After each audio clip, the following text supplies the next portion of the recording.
টাকা হারালে মানুষ কাঁদে, অথচ সময় হারানোর কষ্টটা মানুষ বুঝতেই পারে না।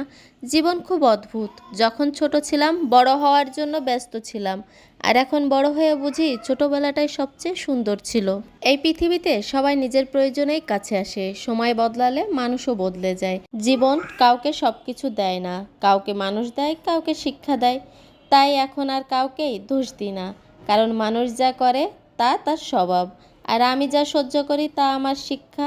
জীবনের শান্তিতে থাকতে চাই, অতিরিক্ত আশা তাই বন্ধ করে দিয়েছি। সকালবেলা ঘুম থেকে উঠেই বারান্দায় চলে গিয়েছিলাম এই পিচ্চি পিচ্চি গাছগুলোকে দেখতে। এগুলো সবগুলো কাটিং থেকে করা, আর এই যে আমার ইয়ার প্লান্ট, এই দুইটা এখানেই পড়ে আছে। এভাবেই তারা বেড়ে উঠেছে। তারপর রান্নাঘরে এসে নিজের জন্য নাস্তা রেডি করে নিলাম। নাস্তা রেডি করে খাওয়া দাওয়া শেষ করে একটু বাইরে গিয়েছিলাম, আর বাইরে যাওয়ার পথে দেখলাম একটা কৃষ্ণচূড়া গাছে প্রচুর ফুল ফুটেছে। এত সুন্দর লাগতেছিল, লাল ফুলের উপরে রোদ পড়েছে, অনেক সুন্দর লাগতেছিল। বাসায় ফিরে রান্নার জন্য সব কিছু গুছিয়ে নিয়েছি। আলু ভাজি করব, আলু ভাজিটা বসিয়ে দিলাম। আলু ভাজিটা হলে আমার ছেলেটার কিছুই লাগে না, তাই তার জন্য একটু আলু ভাজি করলাম। সাথে একটু গাজর দিয়েছিলাম, বাসায় দুইটা গাজর পড়েছিল, ওইটাও দিয়ে দিয়েছিলাম।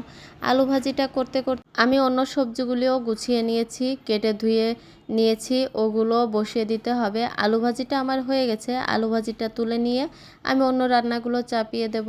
আসলে সংসারের কাজ করতে করতে মাঝে মাঝে খুবই ক্লান্ত লাগে, হাঁপিয়ে উঠি। তারপরেও হাঁপিয়ে উঠলে তো হবে না, আমার পরে যে কতগুলো মানুষের দায়িত্ব, এই দায়িত্বগুলো তো কমপ্লিট করতে হবে, ঠিক মতো পালন করতে হবে। এজন্য আবারও সেই ক্লান্তটা কাটিয়ে আবারও কাজে ফিরে আসতে হয়। ভেন্ডি ভাজি করব, এই জন্য পেঁয়াজ আর মরিচটা একটু ভেজে তার ভিতরে লবণ হলুদ দিয়ে আমি ভেন্ডিটা দিয়ে দিয়েছি।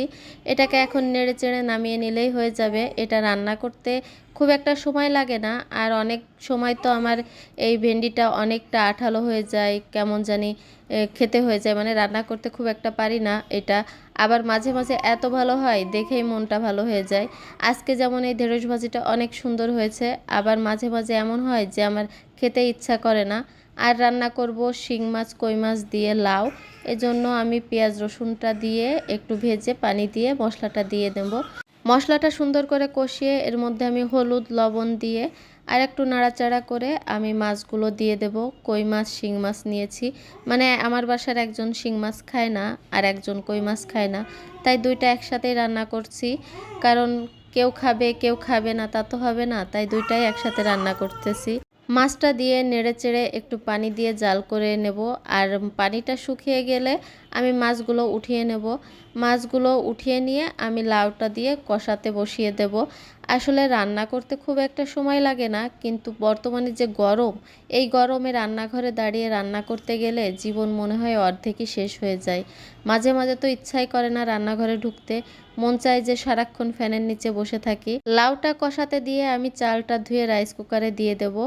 চালটা ধুয়ে রাইস কুকারে বসিয়ে দিলে ভাতটা হয়ে যাবে। আর এদিকে আমার লাউটাও কষানো হয়ে গেছে, মাছটা দিয়ে ঝোলের পানি দিয়ে দেব, আর ঝোলের পানি টানিয়ে নিলেই আমার রান্না কমপ্লিট। ঝোলের পানিটা দিয়ে দিলাম, এরপরে একটু জাল করে নিলেই হয়ে যাবে। লাউ রান্না করতেছি, কিন্তু দুঃখের বিষয় হচ্ছে ধনিয়া পাতা ছিল না, ধনিয়া পাতাটা আমি দিতে পারি নাই, দিতে পারলে অনেকটা ভালোই হতো। বিকালে 1 কাপ কফি খেতে খেতে বিদায় নিচ্ছি, আজকের মতো এ পর্যন্তই।